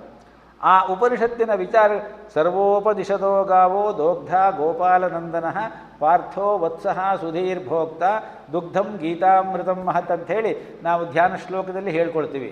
ಆದ್ದರಿಂದ ಅದು ಉಪನಿಷತ್ತು. ಹೀಗೆ ಭಗವದ್ಗೀತಾಸು ಉಪನಿಷತ್ಸು. ಬ್ರಹ್ಮವಿದ್ಯಾಯಾಮ್, ಬ್ರಹ್ಮವಿದ್ಯೆ ಅಂತ ಹೇಳಿದ್ರೆ ಏನು? ಬ್ರಹ್ಮವಿದ್ಯೆ ಅಂತ ಹೇಳಿದ್ರೆ ಬ್ರಹ್ಮ ಅನ್ನುವ ಪದಕ್ಕೆ 2-3 ಅರ್ಥಗಳು ಉಂಟು. ಒಂದು ಅರ್ಥ ನಮಗೆಲ್ಲ ಗೊತ್ತಿರುವಂತಹ ಚತುರ್ಮುಖ ಬ್ರಹ್ಮ, ಅದು ಸಾಕಾರ ಸ್ವರೂಪದ ಒಂದು ಪ್ರತಿಮೆ, ಅವನಿಗೂ ಇದಕ್ಕೂ ಸಂಬಂಧ ಇಲ್ಲ. ಇನ್ನೊಂದು ಬ್ರಹ್ಮ ಅನ್ನುವ ಅರ್ಥವನ್ನು ವೇದದ ಅಕ್ಷರಗಳಿಂದ ಕೂಡಿದಂತಹ ವೇದ ವಾಂಗ್ಮಯಕ್ಕೆ ಬ್ರಹ್ಮ ಅಂತ ಹೇಳ್ತಾರೆ. ಬ್ರಹ್ಮಾಕ್ಷರ ಸಮುದ್ಭವಂ, ಕರ್ಮಯೋಗದಲ್ಲಿ ಈ ವಿಚಾರ ಬರ್ತದೆ ಮುಂದೆ.